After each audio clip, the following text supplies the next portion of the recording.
100 heures de méditation en 10 jours, la retraite Vipassana, c'est un énorme fantasme. Et je suis le premier à m'être projeté. Avant d'y aller, j'ai tout regardé, des vidéos YouTube, des podcasts en français et même à l'étranger.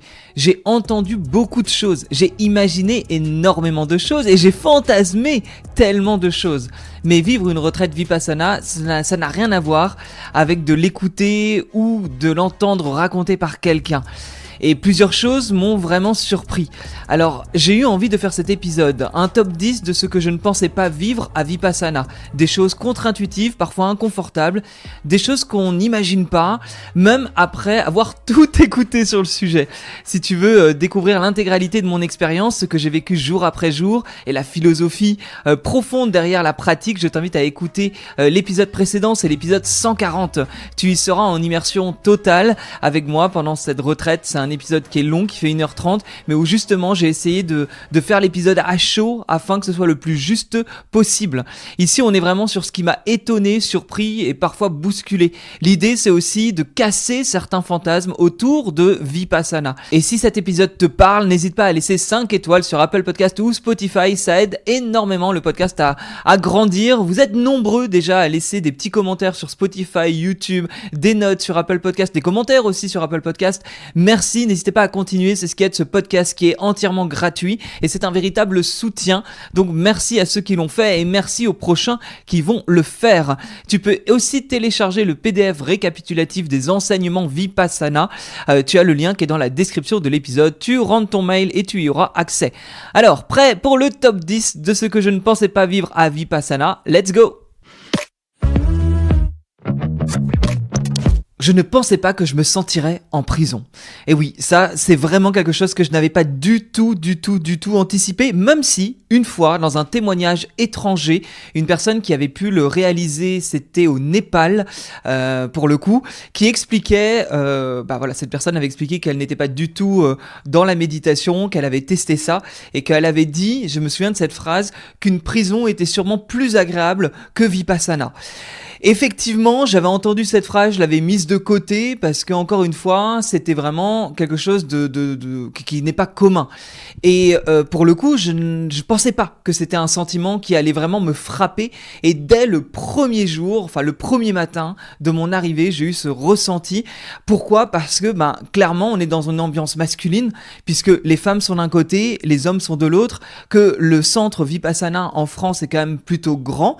Il se trouve qu'on est sur 60 hommes, 60 femmes, ce qui est quand même un centre où il y a du passage. Il existe des centres qui sont plus petits. En l'occurrence, j'ai failli m'inscrire au Vipassana qui se trouve au Népal. Et si je me trompe pas, le nom de la ville, c'était Pokhara. Et Pokhara, c'est vraiment une ville où tu as un Vipassana. Il me semble qu'ils sont à peine, je crois, 15, quelque chose comme ça. Donc peut-être 30 en totalité, ce qui n'a strictement rien à voir. C'est l'un des plus petits centres de ce que j'avais pu lire. Et je m'étais dit que ça pouvait être agréable. Aujourd'hui, avec le recul, je me dis que quelque part, être noyé dans la masse, c'était pas si mal non plus. Mais donc du coup, dans cette ambiance masculine avec du coup 60 hommes, clairement, il y avait quelque chose qui m'a rappelé une forme de prison. Je n'ai jamais été en prison, mais c'est ce que j'ai ressenti. Et au début de la retraite Vipassana, il se trouve qu'en France, il y a un bois et un champ où du coup on peut se balader. Encore une fois, c'est séparé en deux, le coin des femmes, le coin des hommes. Donc dans le coin des hommes, on avait ce champ et ce bois, mais avec les intempéries du début d'année, il se trouve que le bois était fermé et du coup on avait juste ce champ où on faisait le tour pendant 5 minutes. Et c'est vrai que là, quand on avait la tête baissée, les capuches, quand par exemple il pouvait pleuvoir un petit peu, j'avais l'impression d'être dans une cour de prison, vraiment. Je faisais ma petite marche de la journée comme si je pouvais sortir de ma cellule, puisque effectivement sinon j'étais un peu enfermé soit dans le hall de méditation ou soit dans ma chambre qui était quand même un box avec 4 mecs dans un dortoir de 25 mecs. Donc autant te dire qu'il y avait vraiment tout ce côté-là qui quelque part me donnait cette impression d'être dans un univers, surtout qu'on se parlait peu, que c'était quand même assez c'est froid parce qu'encadré de règles et un cadre strict, ce qui est tout à fait normal. C'est-à-dire que ce que je te dis là, c'est ce qui m'a étonné. En aucun cas, je dis que c'est mal ou bien. Au contraire, je suis plus à dire que c'est bien d'ailleurs, parce que quand tu as 60 personnes, slash donc 120 en totalité dans le centre, il faut bien qu'il y ait des règles. Parce que sinon, vu qu'on ne se parle pas et qu'on ne se regarde pas, comment ça marcherait s'il n'y avait pas ces règles? Donc pour moi, tout ça est tout à fait normal. Là, je te parle d'un simple ressenti, ce ressenti de me sentir mais enfermé. Et c'est vrai que le premier matin, quand je m'étais réveillé, la lumière, 4h du mat, ce dortoir qui s'agite, plus ces sanitaires, quand t'arrives avec la lumière affreuse, bon, il y avait un côté où j'étais sorti de ma zone de confort, et cette zone de confort éclatée m'amenait dans dans cette espèce de centre qui me faisait penser à un centre pénitentiaire, et en aucun cas j'aurais pu imaginer, en tout cas, ressentir cela. C'était quelque chose de très différent, et tout ce que j'ai pu faire, que ce soit, encore une fois, mes expérimentations, l'ashram en Inde, ou une retraite de silence que j'ai déjà effectuée dans le sud de la France, ou même du chamanisme en Amérique du Sud, je n'avais jamais ressenti ça. Donc Vipassana avait une couleur qui était, en tout cas, très particulière pour moi en ce séjour, quoi. Je ne pensais pas que ça serait aussi peu reposant. Non, c'est vrai que ça, j'avais pas imaginé. Alors évidemment, c'est pas une retraite comme à Bali avec du thé matcha où on est tranquille, etc. Il y a beaucoup de retraites finalement de silence qui sont des retraites où c'est très calme, où on peut se reposer, où le mental arrive en arrêt. Enfin en arrêt, c'est moche, je dis comme ça, mais ce que je veux dire, le mental, oui, se tait quelque part. On appuie sur off et tout d'un coup, on va se retrouver avec entre guillemets, un peu de méditation, un peu de marche contemplative, potentiellement des chambres qui sont agréables, quelque chose de très doux. En général, quand on pense yoga, méditation, retraite de silence, on a quelque chose de plutôt doux où on peut quelque part reposer notre corps.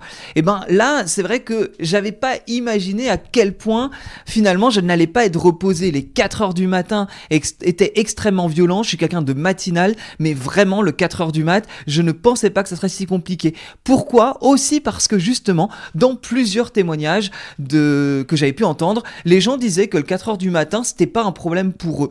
Alors, je dis pas que ça a été un problème pour moi, je me suis levé, mais néanmoins, la fatigue était présente, et donc du coup, je me trouvais pas du tout dans un côté reposant, je n'ai pas réellement réussi à prendre le rythme, et chaque 4h du matin n'est pas allé en s'améliorant, honnêtement, c'était toujours de pire en pire. Et en fait, la méditation demande une concentration. On n'est pas sur quelque chose où on laisse passer le temps, où on va visualiser des choses, où quelque part on va laisser faire un peu en quoi le vide nous appelle à faire quelque chose, tu vois, un peu intuitivement. Là, on doit suivre une méthode. Il y a une méthode qui est à suivre. Les 3 premiers jours, c'est Anapana. On va regarder la respiration entre ses narines et vraiment les sensations sur sa lèvre supérieure. Pour le coup, tu passes 10 heures par jour pendant 3 jours, à savoir 30 heures, à te focus uniquement sur les sensations de tes narines, de l'air qui rentre et qui sort. Ça demande une intention qui, au final, pour moi en tout cas, encore une fois, et tout cet épisode et tout ce que je parle de Vipassana, je tiens à le dire, c'est mon expérience. Si t'es appelé à faire Vipassana, mais n'hésite pas à le faire, je parle vraiment de mon expérience. En aucun cas, c'est un peu compliqué d'ailleurs, parce que je donne mon avis et je donne mon partage, et je te dis, n'écoute pas vraiment ce que je dis, et va vivre ton expérience, ce sera sûrement différent. Mais je sais que même moi, j'ai tenté de prendre du recul, et au final, j'étais quand même influencé. Et donc, du coup, quand je parle de ces 3 premiers jours, c'est vrai qu'on est concentré. Et quand tu poses ton intention sur quelque chose, t'es pas du tout en train de divaguer, laisser ton esprit partir, ce qui pourrait être un exercice presque reposant. Là, pas du tout. On est concentré. Et c'est dur de garder la concentration. Et du coup, si t'arrêtes de faire l'exercice, en tout cas, c'était mon cas, je pouvais culpabiliser de ne pas continuer l'exercice, ou d'arrêter, ou de ne pas être assez focus, ce qui est tout un travail d'ailleurs à Vipassana, de prendre du recul, puisque on est là pour observer et clairement pas pour se juger. Mais ça aussi, ça demande un certain effort.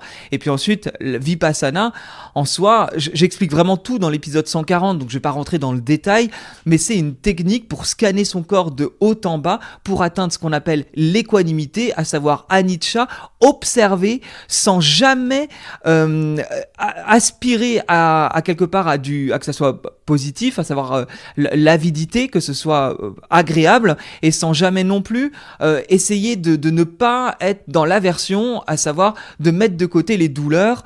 On est dans l'observation, donc c'est hyper compliqué d'être dans cette posture d'observation. Si j'ai mal, j'observe. Si ça va plutôt bien, j'observe. Et être toujours dans cette équanimité, dans un espèce de centre intérieur, d'ancrage, je pourrais même dire, où on est là et on ne fait qu'observer. Et je ne savais pas que juste cette observation allait être si fatigant et donc si peu reposant. Vipassana, c'est un process à suivre avec tous les soirs 1 heure et demie de discours de S.N. Goenka, celui qui a importé ça aujourd'hui dans le monde entier, parce qu'il y a des centres dans le monde entier. Et donc, c'est vrai qu'il y a quelque chose à suivre, il y a tout un process qui est là, et finalement, on n'est pas du tout dans je me pose et je me relaxe et je laisse mon corps aller et se reposer. Non, c'est quand même quelque chose de très structuré, de très intense, où le rythme, c'était vraiment ce qui m'avait marqué aussi durant tout le Vipassana, c'est le sentiment d'être dans une machine à laver, quoi. Tu te lèves à 4 heures, tu vas méditer à 4h30, jusqu'à 6h30, tu prends ton petit-déj, ensuite t'as une petite pause, et c'est reparti, 8h, 9h, et 9h, 11h, 11h, tu passes à manger le repas du midi, t'as quand même une pause, donc là tu peux te détendre, entre guillemets, en marchant justement dans la nature, mais c'est reparti dès 13h, tu repars en méditation, et l'après-midi me paraissait longue, c'était pas du tout justement reposant, parce que de 13h à 14h30 t'es en méditation, à 15h30 tu pars dans une méditation obligatoire en groupe dans le hall jusqu'à 14h30, 15h30, et en gros t'enchaînes ça, t'as une petite pause à 17h, mais hop, c'est reparti, à 19h t'as le discours, et puis à 20h30 le discours fini, et tu repars en méditation jusqu'à 21h. Enfin, moi j'arrivais à 21h, j'étais explosé, mais attention, j'étais explosé bien avant, c'est-à-dire que dès 18h, quand on repartait sur la méditation obligatoire, j'étais crevé, littéralement crevé, et c'était quelque chose qui m'a beaucoup marqué, parce que je ne pensais pas que ça serait si peu reposant, parce que même mon mental avait tendance à ne pas se reposer, il était tellement surexcité par ce rythme qu'il ne comprenait pas, que j'étais tout le temps en train de m'agiter, et que je n'arrivais pas non plus à débrancher mon mental. Je ne pensais pas que la fatigue sera un vrai problème, là ça fait suite à ce que je viens de te dire, mais vraiment j'étais épuisé et je m'endormais. C'est-à-dire que oui, Vipassana n'est pas reposant, mais en plus de ça, la fatigue me suivait toute la journée et je m'endormais. Et ça c'était un autre point qui était compliqué pour moi, c'était de lutter face à la fatigue lors des méditations, puisque j'avais tendance à piquer du nez, du coup j'étais réveillé en sursaut, quand j'ouvrais les yeux, c'était impressionnant. Et ben là j'arrivais quelque part à être conscient et à être réveillé, je fermais les yeux, je partais dans des rêves directement. J'ai dû forcer pour combattre cette fatigue qui ne me quittait pas durant, pas toutes les méditations, mais certaines méditations, au point que j'en étais arrivé à faire des siestes, à savoir que lorsqu'il y avait des méditations obligatoires, qui étaient, il y en avait 3 méditations obligatoires, à 8h du matin, à 14h30 et à 18h, pour être sûr du coup de ne pas m'endormir, et ben du coup je faisais une petite sieste avant d'une demi-heure, j'essayais à tout prix de dormir afin de ne pas avoir des problèmes de sommeil. Et ça, je ne l'imaginais pas, c'est-à-dire que effectivement, le point d'avant, c'était pas du tout reposant, même pour le mental, mais la fatigue aussi devenait un véritable problème dans mes journées, dans le quotidien.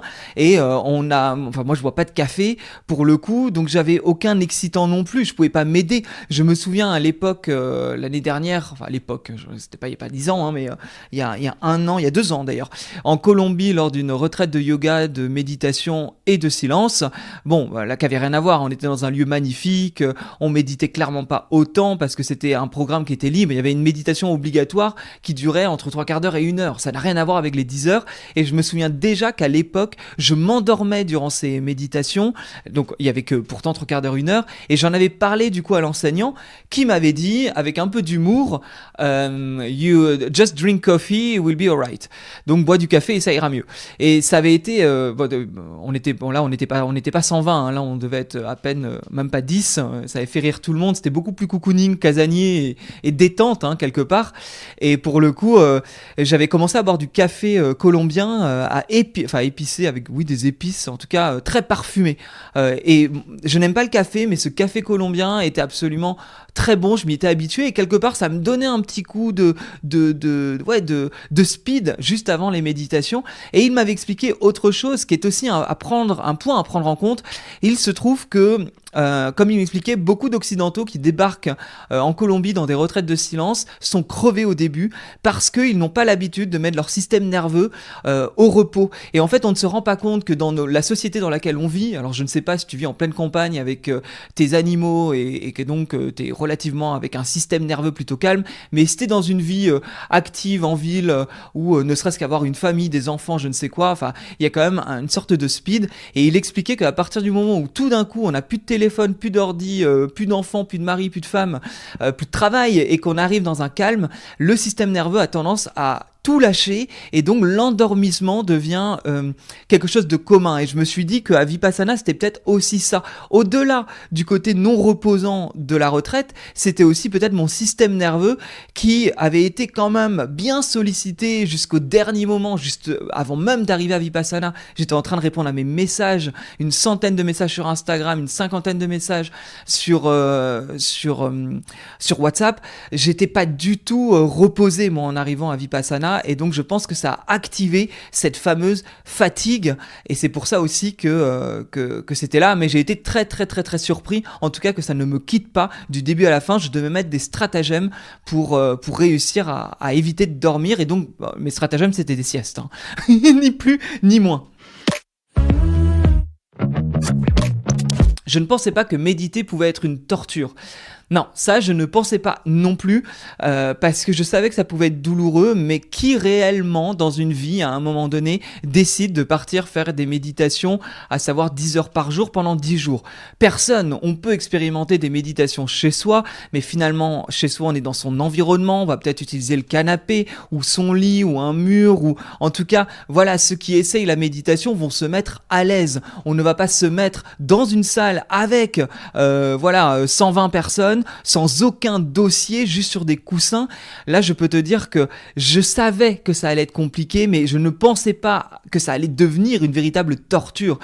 Ces couteaux dans le dos, le fait qu'à un moment donné, lors d'une des méditations, j'avais tellement mal que je me suis mordu la lèvre au point de saigner, tellement que j'étais en rage et que je ne supportais plus, que j'avais envie d'hurler, j'avais envie de quitter la pièce. J'avais vraiment ce truc-là, mais je vais me barrer d'ici. C'était insupportable en fait ces douleurs-là, parce que à partir du moment où tu ne peux plus bouger, en plus à partir du 3e jour, quand on passe à Vipassana, qu'on est dans le scan du corps, dans les méditations obligatoires d'1 heure, à savoir 3 heures par jour, on ne doit plus bouger. On est tous dans le hall, on est 120, on ne doit pas bouger, ce qui fait que quand tu bouges, tout le monde t'entend. Alors, encore une fois, il n'y a personne qui va te dire quoi que ce soit, mais ce que je veux dire, c'est que presque pour l'ego, moi je ne voulais pas bouger parce que t'entends pas une mouche voler. On est 120, tu n'entends pas une mouche voler. Et dès que quelqu'un bouge, tu le sais. Dès que quelqu'un autour de toi bouge, tu le sais. Et je pense qu'il y avait ce côté-là où j'étais là, je veux tenir, parce que si mes voisins, je les entendais pas bouger, j'avais presque cette compétition personnelle, intérieure, de je veux absolument réussir moi à tenir. Et en fait, j'étais dans cette douleur-là. Et du coup, j'essayais aussi d'être dans cette équanimité. C'est-à-dire que c'est le principe de Vipassana. C'est de comprendre que dans la vie, encore une fois, je détaille tout ça dans l'épisode 140, donc je passe assez vite sur les apprentissages. Mais dans la vie, il y a cette idée de anicca. Tout change, tout évolue, rien ne bouge. Donc il faut accepter, il faut accepter quelque part, observer la douleur, autant le positif que le négatif dans le corps, pour quelque part comprendre que dans la vie c'est comme ça, et comprendre dans le corps que finalement ça ne sert à rien de s'attacher ni au plaisir ni à la douleur, que tout passe, et garder du coup une sorte de stabilité mentale qui permet à son quotidien de ne pas réagir à tout ce qui se passe, et notamment là de ne pas réagir aux sensations. Donc c'est tout le principe de Vipassana, donc forcément les douleurs étaient très dures à tenir et il m'a fallu 3 jours, sans parler des premiers jours, mais là on pouvait bouger, mais le moment où les méditations obligatoires on ne pouvait plus bouger, il m'a fallu 3 jours de douleurs intenses pour commencer enfin à connaître cette fameuse équanimité et commencer à accepter que la douleur, finalement, je pouvais l'avoir mais ne pas y prêter attention, puisque c'est aussi ça l'enseignement, c'est que une douleur, c'est une chose, on peut l'observer, mais le mental va la multiplier fois 10. Une rupture amoureuse, la perte de quelqu'un ou je ne sais quoi, l'émotionnel peut prendre le dessus et va multiplier la douleur. C'est une phrase qui est assez connue. La douleur est inévitable, la souffrance est optionnelle. Et le mental peut créer davantage de souffrance que n'est la douleur qui est de toute façon inévitable. Et je trouve que c'est intéressant parce que Vipassana t'apprend vraiment ce côté-là. C'est qu'à un moment donné, quand tu arrives à être équanime et donc à observer ta douleur sans alimenter ton mental par cette douleur, eh ben, tu te rends compte qu'elle bouge, que déjà tu peux la supporter beaucoup plus facilement et qu'ensuite elle disparaît. Parce que tu n'y portes plus d'énergie, tu n'es plus en train de la nourrir. Donc ça, c'était hyper intéressant, mais je ne pensais pas, en tout cas, que ça allait être une véritable torture et si compliqué à gérer. Je ne pensais pas que le téléphone me manquerait autant. Oui, ça m'a fait du bien. Évidemment que ça m'a fait du bien de quitter les écrans. On est sans cesse sur des écrans, encore une fois, ça dépend de ta vie. Mais pour mon cas, j'utilise Instagram, j'utilise les réseaux sociaux, je publie du contenu en plus. Je travaille sur ordinateur, j'aime bien regarder des replays, enfin j'ai continuellement mon ordi, mon téléphone, mon iPad, je suis une personne qui vit avec des écrans, donc évidemment que ça fait du bien, mais quelque part, je sais pas pourquoi, c'était la première fois encore une fois, parce que Vipassana ça a été beaucoup de premières fois, là où habituellement déconnecter va me faire un bien fou et le téléphone ne va pas me manquer, là ça me manquait de ne pas pouvoir communiquer, ne pas pouvoir créer, et justement vu que mon mental avait du mal à déconnecter et était complètement en pleine panique durant les 10 jours, parce que j'ai eu peu de moments de répit, si t'écoutes l'épisode 140 en entier, tu verras que y a pas un jour où je te dis c'était génial, parce que même les journées où ça allait, faut savoir qu'il y avait toujours un moment donné où c'était catastrophique, et peut-être que derrière l'orage arrivait le soleil, mais j'ai pas eu de journée réellement qui était fluide. Et donc forcément, là j'étais assez étonné de voir que, étant dans cette tempête mentale, j'avais envie de récupérer mon téléphone parce que j'avais envie de parler, communiquer et j'avais envie de créer. J'ai beaucoup imaginé tout ce que je pouvais créer, tout ce que je pouvais dire, d'ailleurs sur Vipassana, et c'est peut-être pour ça d'ailleurs que mon épisode récapitulatif des 10 jours est si précis, c'est que quelque part, j'étais en pleine création de ce que j'allais raconter et je n'arrivais pas en fait à être dans ce moment présent. Alors je l'ai touché à certains moments, mais néanmoins, c'était quand même une certaine difficulté. Donc je n'imaginais pas en tout cas que ce téléphone allait me manquer avec ce besoin de connecter, de créer. Et c'est vrai que j'avais envie, de par cette sensation de tourner en rond, de prendre le premier jouet qui allait être présent pour pouvoir m'occuper. C'est vraiment ça, quoi, un peu comme un enfant où on lui a retiré son jouet et du coup il s'ennuie, il en a marre, rendez-lui son jouet. Et moi mon jouet c'était le téléphone. Je ne pensais pas que les autres méditants deviendraient un pilier même en silence. Effectivement, c'était une grande surprise pour moi, je savais qu'il y aurait du monde, effectivement que je ne serais pas seul, bien évidemment, mais en aucun cas je n'avais prémédité quelque part que Kevin, qui allait être mon voisin de chambre, y compris avec Gaëtan, allait être des personnes avec qui j'allais connecter avant. Alors c'est pour ça qu'on a connecté aussi d'ailleurs, c'est qu'on a eu un petit 3/4 d'heure à table avant que le fameux noble silence ne commence avant les 10 jours, où on a pu échanger quelques mots. Donc forcément, ça a créé un petit lien. Un lien bref, mais un petit lien. Et assez, en tout cas, pour que j'ai donné ma date de naissance, enfin que j'étais là pour mon anniversaire, en tout cas pour faire le vide et prendre du recul. Et donc forcément, Kevin, qui avait vraiment une énergie excessivement calme et rassurante, quand il m'a souhaité mon anniversaire en sortant de méditation, en me tapotant sur l'épaule et en me faisant ce petit bon anniversaire dans l'oreille, ça m'a fait tellement de bien, ça m'a fait tellement chaud au cœur, c'est quelque chose qui m'a marqué. Encore une fois, j'avais déjà expliqué dans l'épisode principal, mais ça a été l'un des points forts, entre guillemets, pour moi, parce que je me sentais quand même assez seul ce jour des 40 ans. Hein, quelle idée de faire ça pour mes 40 ans. Et donc forcément, j'avais cette conscience que personne, quelque part, n'allait souhaiter mon anniversaire le jour de mes 40 ans, ce qui n'est pas un simple âge. Hein, c'est une nouvelle dizaine. Et du coup, c'était un peu bizarre. Et donc, ça m'a beaucoup marqué. Et finalement, je me suis rendu compte que le fait qu'il me parle à ce moment-là, ou qu'il me parle également un peu plus tard, qu'il sache que j'avais mal au dos, qu'il a entendu quand j'en avais parlé au prof, bref, et qu'il me propose une bouillotte ou des boules de massage pour soulager mon dos, alors que normalement on n'a pas le droit de parler. En fait, les fois où il m'a parlé, c'était toujours vraiment comme s'il avait besoin de me soutenir. Et ça m'a fait du bien, en fait, tout le long du séjour. Il y a eu pourtant que 2 fois où on s'est parlé, mais néanmoins, je sentais une présence. Et ça, c'était quelque chose qui était, pour le coup, très agréable pour moi. Même si on était 60 hommes, bah c'est vrai qu'à un moment donné, il y a des habitudes qui se créent, tu sais, qui arrivent un peu plus tôt pour manger. Moi, je faisais partie des premiers à manger, mais vraiment comme les petits vieux, quoi. Le gong n'avait pas sonné, que j'étais déjà en train d'attendre dans le réfectoire. Pourquoi ? Parce que je voulais prendre du temps pour manger tranquillement, ne pas faire la queue, parce que 60 personnes, bah, on est vraiment en file indienne, et donc bah, à un moment donné, ça peut prendre un peu de temps.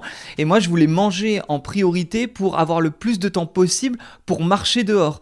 Et du coup, bah, j'étais vraiment dans les premiers, et au bout d'un moment, tu vois très bien qui est dans les premiers, qui a envie de manger le plus tôt possible, qui n'aime pas faire la queue, qui va prendre une douche le matin à 4 heures alors qu'il y a que de l'eau froide, puisque pareil, si t'as pas écouté l'épisode précédent, je le rappelle, il y avait un problème d'eau chaude, donc on avait que de l'eau froide, et donc pareil, on n'était pas nombreux à 4 heures du matin à prendre des douches, et donc de voir toujours les mêmes têtes au même moment, ça crée des sortes d'ancrage. Et donc bah, ces fameux méditants que je ne connaissais pas, ils ont créé une routine, ils ont créé des visages rassurants qui n'étaient pas très souriants, hein, on va pas se mentir, mais quand même, certaines personnes, je pouvais sentir une attirance en mode, cette personne pourrait être un ami, je pense que cette personne, je pourrais bien m'entendre avec. En fait, on a des avis, et on en a discuté à la fin d'ailleurs, à quel point on s'était tous fait des avis sur les uns et les autres, et forcément, bah, dans ce rien, dans ce vide, pendant 10 jours, c'est long quand même à ne pas se regarder, donc on se voit mais on ne se regardait pas, on ne se souriait pas, et ben on arrive à créer quand même des sortes de routines, et ça c'était assez étonnant, parce que encore une fois, ça crée une sorte de pilier. Et ça, j'ai trouvé assez intéressant durant tout le séjour d'avoir en fait des personnes à qui je ne parlais pas, de les ressentir comme des piliers. Je ne pensais pas que mes meilleurs moments seraient les marches dans la nature. Effectivement, c'est pour ça que j'étais en priorité à manger en général le petit déjeuner à 6h30 et également le déjeuner à 11h du matin. C'est parce que je prévoyais en général 30 minutes. 30 minutes, je trouvais ça plutôt correct, c'était même plutôt long. Alors, je sais pas si c'est long, mais finalement, je prenais mon temps. À 7h30, enfin à 6h30 ou à 11h, j'étais en train de manger. Je me prenais une bonne demi-heure tranquille pour justement pour être au calme et vraiment apprécier ce moment, parce que c'était quand même de très très bons moments pour le coup, les repas. Et ensuite je partais marcher, et ça c'était mon plus grand plaisir.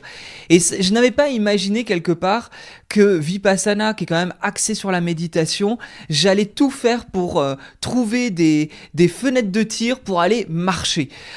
C'était un peu comme une drogue, et je me suis retrouvé dans des moments à tourner au milieu du champ ou au milieu de la forêt, et j'étais comme, pas en transe, mais dans un flow où je me sentais bien, où je savais que là je n'avais pas à méditer, je n'avais pas à faire le vide, et quelque part il y avait tellement des process et quelque chose à suivre durant les méditations que je me laissais totalement vivre durant ces marches. Et donc je n'aurais pas imaginé que déjà ça me manquerait limite, c'est-à-dire que Vipassana, là je vais pas y retourner demain, mais néanmoins ces marches là, il y avait un vrai plaisir, c'était vraiment le moment de récréation, mais de récréation positive, où j'allais passer un moment avec moi, avoir de super conversations avec moi-même. C'est un peu toujours bizarre de dire ça, mais quand t'as rien, que t'es dans un vide absolu, dans une routine complètement routinière, en tout cas quelque chose de très routinier, et ben oui, Le fait est de pouvoir marcher permet de faire le vide, permet de réfléchir à des choses. Le vide apporte toujours du positif, ça je l'ai toujours dit. Moi, ça fait maintenant 3 ans, 4 ans que j'aime m'octroyer quelque part tous les ans un moment de vide et de silence. Ça ne m'a jamais fait de mal. Vipassana, c'est un exercice particulier, mais en règle générale, la plupart des stages de méditation ou de silence ou de yoga silence, enfin voilà, ce genre de choses, ça fait toujours extrêmement de bien de se retrouver face à soi. Et donc les marches pour moi ça a été, voilà, c'était comme une drogue. J'y étais et j'avais des véritables conversations, de la visualisation. C'était extrêmement fluide. Je me sentais à ma place, je me sentais bien. Et puis qu'il pleuve, qu'il fasse très beau, qu'il fasse très froid ou qu'il fasse plus doux, tu pouvais forcément me retrouver en train de marcher autour du champ et dans les bois. J'étais vraiment là, je faisais partie des habitués. Encore une fois, t'as des habitués, t'en as qui sortaient jamais. Moi, j'étais l'habitué à marcher tous les jours dès qu'il y avait un moment disponible. Je ne pensais pas que la nourriture serait aussi bonne. J'avais pu entendre effectivement à quel point la nourriture à Vipassana, en général, personne ne s'en plaint. Les gens ont tendance plutôt à dire que c'était très bon. Mais c'est la même chose. Il y a une différence entre l'entendre et l'expérimenter. C'est exactement comme d'ailleurs la méditation, 10 heures par jour, faut l'expérimenter pour réellement comprendre ce que ça fait puisque c'est propre à chacun. Mais je rejoins cette idée que c'était pas bon, c'était succulent. J'ai adoré. C'était des plats de saison, c'est-à-dire que on en avait que 2, il y avait le matin, sachant que le matin ça restait quand même assez classique, il n'y a pas des plats de saison le matin, mais le repas principal qui était le plat à 11h du matin, le déjeuner, c'était incroyable parce que c'était 100% végétal. La viande que j'ai repris après 10 ans de végétarisme ne m'a absolument pas manqué, mais en même temps après 10 ans de végétarisme, tu me mets de la viande ou tu en enlèves, honnêtement ça me fait pas grand chose. C'est à la suite de mon régime sans sucre que j'ai commencé à ressentir des besoins en protéines et que la viande m'a manqué. Alors comme quoi le corps il sait parler, parce que en 10 ans je n'ai jamais ressenti un besoin de viande, et là en enlevant tous les produits transformés, en revenant uniquement à des produits non transformés, des légumes, des fruits, et à un moment donné ça a été vraiment un besoin de remanger de la viande. D'ailleurs on en parle avec Jérémy du Nutriscope, un épisode autour justement du sucre, de comment enlever le sucre de son alimentation, qui sort cette semaine. Tu auras l'occasion d'aller plus loin au niveau alimentaire si ça t'intéresse. Mais donc voilà, là c'était 100% végétal, mais c'était que des fruits et légumes de saison, cuisinés avec des épices. C'est ça c'est ça qui est assez fascinant avec les repas végétariens, c'est que beaucoup de personnes vont dire c'est pas bon, c'est fade, il n'y a pas grand chose et il y a peu de variété. En l'occurrence, je suis toujours étonné dans ce genre de centre à quel point les repas végétariens sont variés. C'est-à-dire que tous les jours, on avait des choses différentes. Ils cuisinent les choses de manière différente. La betterave, on a eu toutes sortes de betteraves. On a eu la betterave râpée, on a eu la betterave coupée, on a eu la betterave façon houmous, là, en pâte. Enfin, on a eu toutes sortes de betteraves. Ils arrivaient toujours à transformer, ce qui faisait qu'on avait l'impression de ne jamais manger la même chose. Même si, évidemment qu'avec les légumes, surtout des légumes de saison, des légumes d'hiver, on mangeait quand même globalement les mêmes légumes, mais toujours cuisinés et assortis différemment. Ça pouvait être des légumes crus, bien assaisonnés, ou alors des plats en sauce, pareil, pas de sucre ajouté, tout naturel, et tout était succulent, ce qui fait que en général il y avait bol et assiette, et j'avais tendance à prendre une sorte de soupe.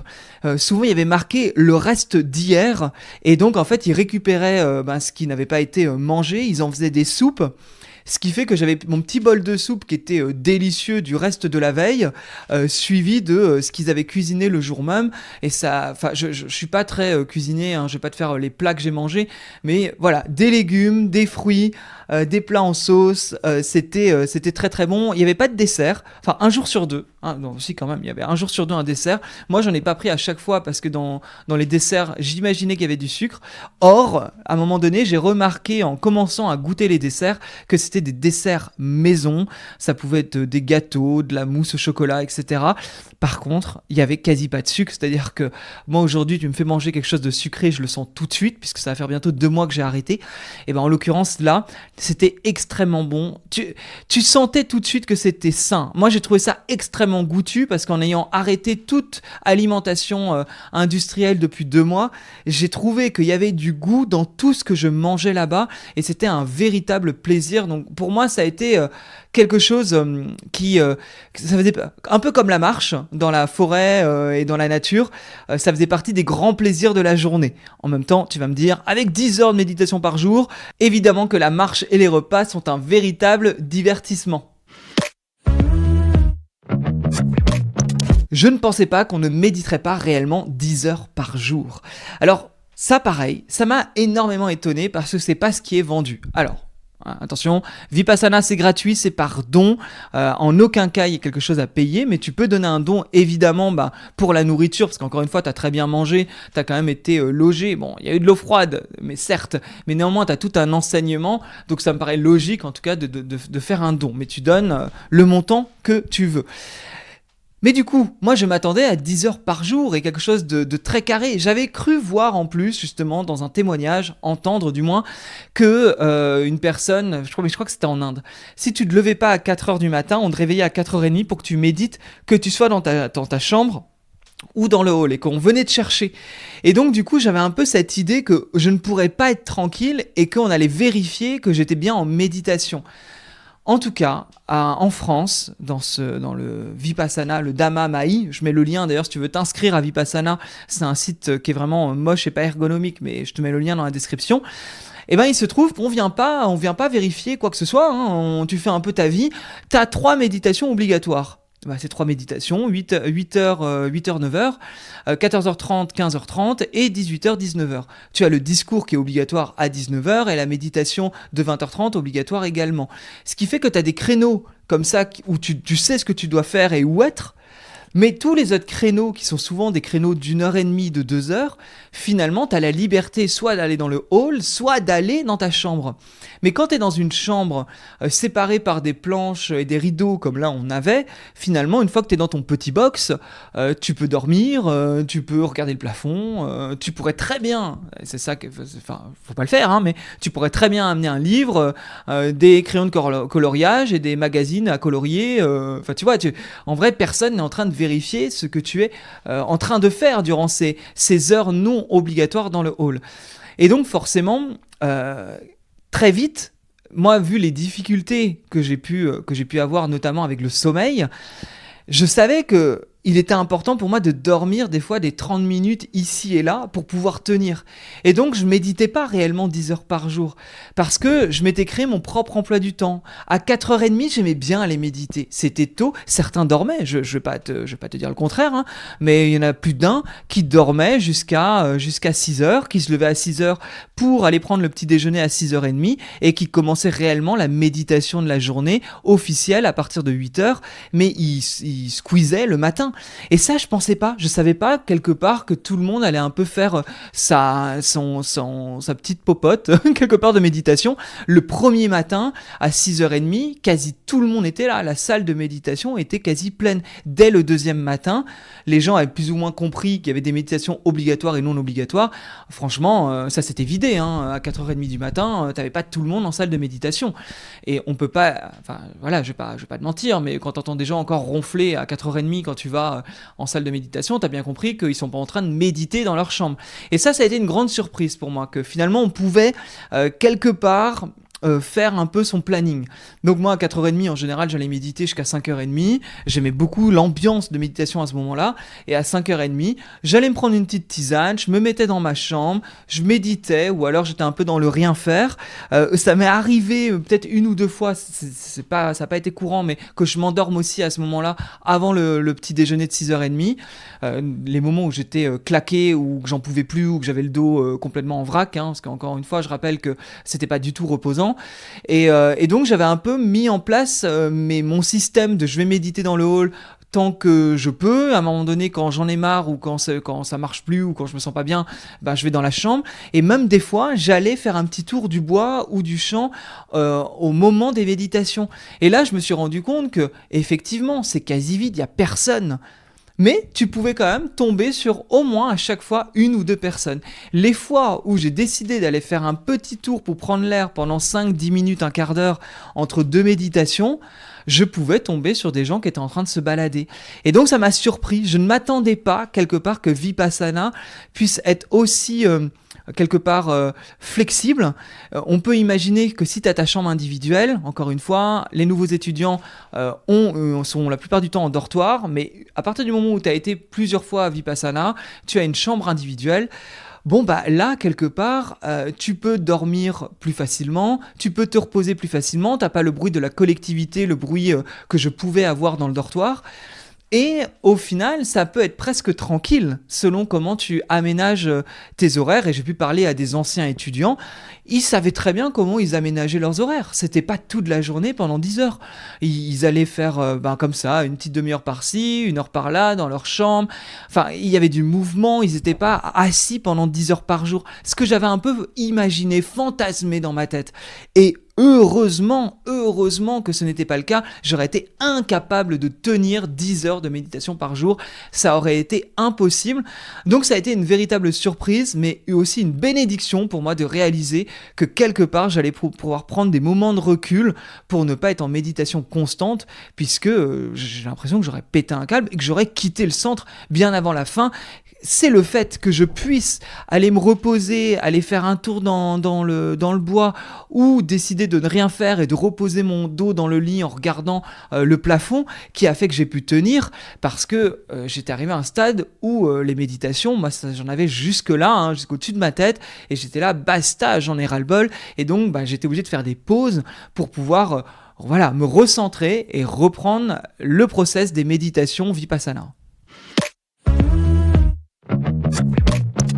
Je ne pensais pas ne pas voir un avant-après spectaculaire.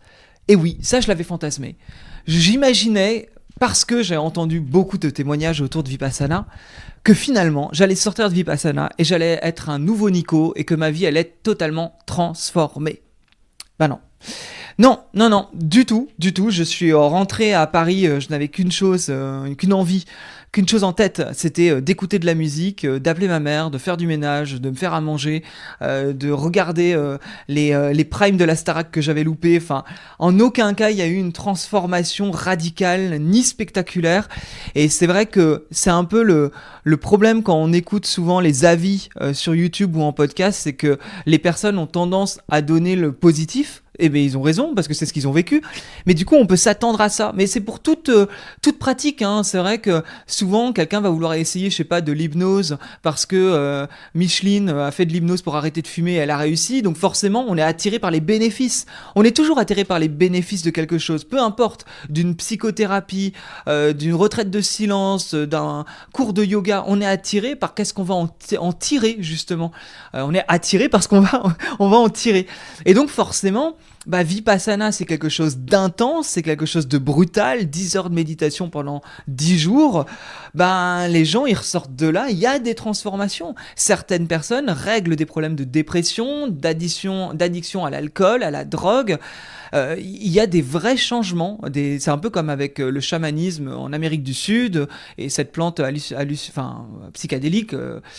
Pareil, je ne vais pas rentrer dans le détail, mais l'ayahuasca, donc que j'ai expérimenté. Je crois que c'est l'épisode 71 de ce podcast. Si tu veux aller voir, que ça a été terrible d'ailleurs.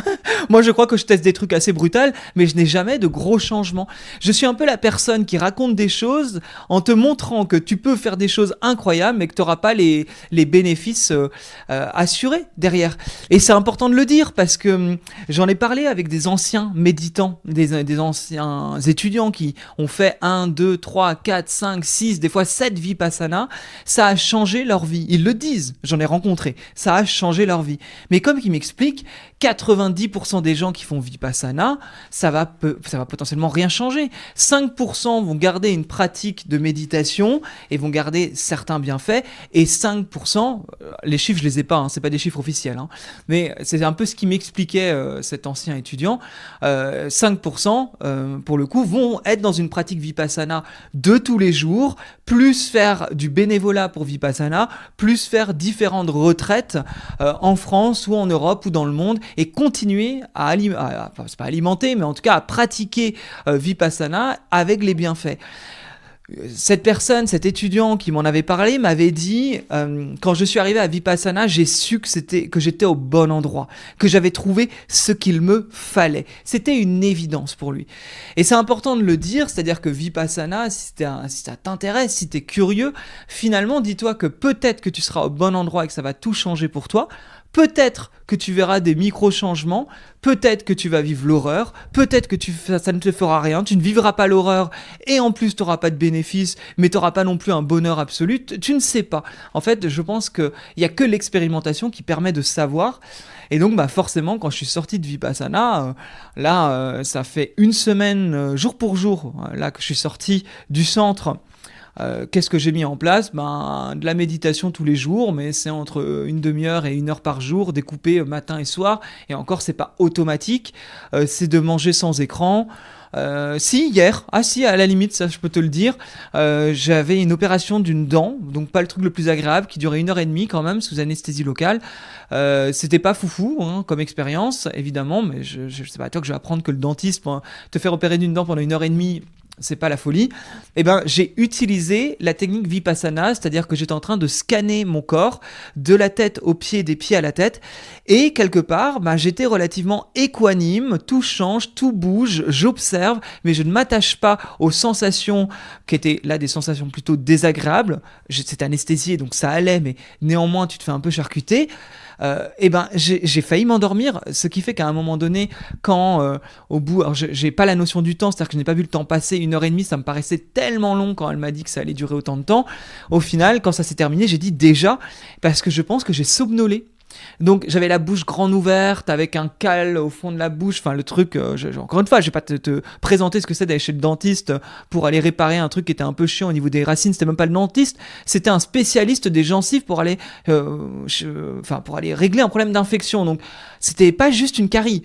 J'ai réussi à somnoler et quasiment dormir en étant dans cette technique de je scanne mon corps de la tête aux pieds sans m'attacher à la douleur. Donc je fais partie pour l'instant peut-être des 5% qui utilisent un peu la technique Vipassana pour améliorer sa vie, sans pour autant voir un changement spectaculaire, sans me dire que je vais aller refaire Vipassana dans 6 mois. Et en même temps, je fais pas partie de peut-être les 80%, 90% de personnes qui sortent de là et qui ne changent rien à leur vie. Mais je le dis bien, je ne sais pas combien de temps ça va durer. Là, ça fait 1 semaine, donc tout est encore très, très, très, très neuf. Mais attention, il n'y a pas forcément de changement spectaculaire. C'est une expérience et il faut, je pense aussi, attendre dans le temps. C'est quelque chose qui a été commun lors des discussions d'anciens étudiants. Quand on sort de Vipassana, on est plus dans la souffrance la plupart du temps. C'est ce qu'on m'a rapporté. Encore une fois, ce n'est pas une vérité. Et donc, des fois, il se trouve qu'il faut attendre plusieurs jours, plusieurs semaines pour enfin voir les bénéfices qu'on peut ressentir. Vipassana, c'est une sacrée aventure et je suis content quelque part d'avoir créé l'épisode 140 et celui-ci parce que tu peux pas imaginer le nombre de fois lorsque j'étais en train de faire mes marches ou que j'étais en train de méditer d'ailleurs et que mon mental s'échappait au plus loin, j'imaginais à cet épisode que j'allais enregistrer. C'est vrai que évidemment dans ce vide, j'avais des envies de création qui étaient là. Par contre, j'ai une réelle fierté. Je te parle beaucoup de l'enfer que j'ai vécu, du calvaire. Je te parle de tout ça, ce qui donne pas forcément envie, parce que Vipassana, c'est quand même brutal. Encore une fois, c'est pas une technique douce, c'est quelque chose où la plupart du temps, les gens te disent « tu es fou, pourquoi tu fais ça ?» Et beaucoup de gens me disent qu'ils n'y arriveraient pas, et je comprends. J'ai énormément douté de ma capacité à le faire et tous les jours je doutais de ma capacité à rester un jour de plus et tous les jours j'étais là, allez, une méditation de plus, 1 heure de plus, 5 minutes de plus, une journée de plus et je comptais les jours jusqu'au dernier jour. Pourquoi je te dis ça ? Parce que Vipassana, malgré tout, je ne veux pas, mais vraiment pas le diaboliser, au contraire. Et je crois que je l'ai bien retranscrit dans l'épisode 140, mais SN Goenka a vraiment un apprentissage qui est plus qu'intéressant. C'est une évidence que la technique Vipassana, si elle est maîtrisée et vraiment ancrée dans le corps, il y a une vraie possibilité de s'affranchir de la douleur et des souffrances dans la vie, puisqu'on va prendre plus de recul. J'avais utilisé à un moment donné avec l'enseignant, quand j'allais le voir le midi et que je lui posais une question, je lui avais dit mais c'est un peu du lâcher prise. Et il les détestait. Il me l'a pas dit comme ça parce qu'il était pas méchant, mais en gros tous les mots alignement, lâcher prise, des mots que j'ai pu utiliser, j'ai vu qu'il tiquait parce que en aucun cas il ne voulait que ça soit une sorte de dogme spirituelos, New Age ou je ne sais quoi. Vipassana, on revient toujours à une technique qui est là depuis X temps. Et en aucun cas, il y a des mots balises qu'on utilise dans le développement personnel. Et donc, c'est important pour moi de dire que il y a vraiment toute une philosophie derrière qui est très profonde. Moi, je te raconte mon expérience. Je te raconte justement ce qui a pu m'étonner. Je te raconte ce que j'ai vécu. Mais fais-toi ta propre expérience. Si ça peut t'attirer, si justement, dans les explications de la philosophie de Vipassana, tu sens que tu as un appel, vraiment vas-y, parce que peut-être que toi ce sera pas l'enfer, ce sera le paradis. Donc je te souhaite en tout cas d'expérimenter, et ça c'est pour moi le plus important, c'est que dans la vie j'expérimente. Je veux faire de l'immobilier locatif, et je fais de l'immobilier locatif et je vois ce que ça donne. Je veux être chanteur, je chante et ça m'amène à l'Olympia quand j'avais 20 ans. Et pareil, j'ai expérimenté. Je veux faire de l'humanitaire en Inde, et je décide d'aller faire de l'humanitaire en Inde dans les bidonvilles et je vais expérimenter. Je veux faire de l'ayahuasca et du chamanisme en Colombie, et je prends mon billet et je vais faire l'ayahuasca en Colombie. Je ne veux pas faire partie de ces gens qui mettent des c'est nul, c'est pas bien, il faut pas, c'est ceci, c'est cela, mais qui n'ont jamais essayé. Je veux faire partie des gens qui expérimentent, qui sont des explorateurs et qui en aucun cas mettent des avis, je te le dis avec un peu de colère là, parce que je suis souvent entouré de gens qui donnent leur avis alors qu'ils n'ont jamais rien expérimenté. Ils sont assis dans leur petit quotidien monotone et ils te disent que ça ou ça c'est bien ou pas bien alors qu'ils n'en ont aucune idée. Et Vipassana, moi je trouve que c'est quelque chose qui est à expérimenter. Je donne pour le coup mon avis, mais cet avis est beaucoup plus nuancé qu'il peut paraître. J'ai eu quelques commentaires sur les réseaux comme quoi je ne faisais pas honneur à Vipassana. Vraiment, en écoutant l'épisode 140, je l'ai dit à quel point je trouvais ça parlant, toute la philosophie derrière. Donc c'est important pour moi aussi de remettre un peu les points sur les i et de t'inspirer et de te pousser en tout cas à expérimenter, peu importe, de ne pas t'attacher à ce que les gens disent ou toi-même avoir des avis qui sont un peu bloqués comme si tu avais des œillères. En fait, essaye, on n'a qu'une vie. Essaye, profite. Je te dis pas d'aller faire Vipassana, mais si t'as un rêve, réalise tes rêves. Ça fait un peu bateau, un peu bisounours, mais c'est quand même quelque chose pour moi que je veux partager. C'est oser by Nico, c'est oser dans sa vie, c'est avoir de l'audace. Peu importe finalement ce que tu veux mettre en place, je te souhaite réellement que 2026 soit une année où tu mettes cette audace au service de ta vie et que tu puisses oser, peu importe les expériences que tu as envie d'essayer. À très bientôt, n'oublie pas de laisser 5 étoiles sur Apple Podcast ou Spotify. Et tu as le PDF Vipassana sur l'apprentissage. Si tu veux regarder ça dans le détail, tu as le lien dans la description. Et j'ai également repris les séances de numérologie pour ceux qui sont intéressés.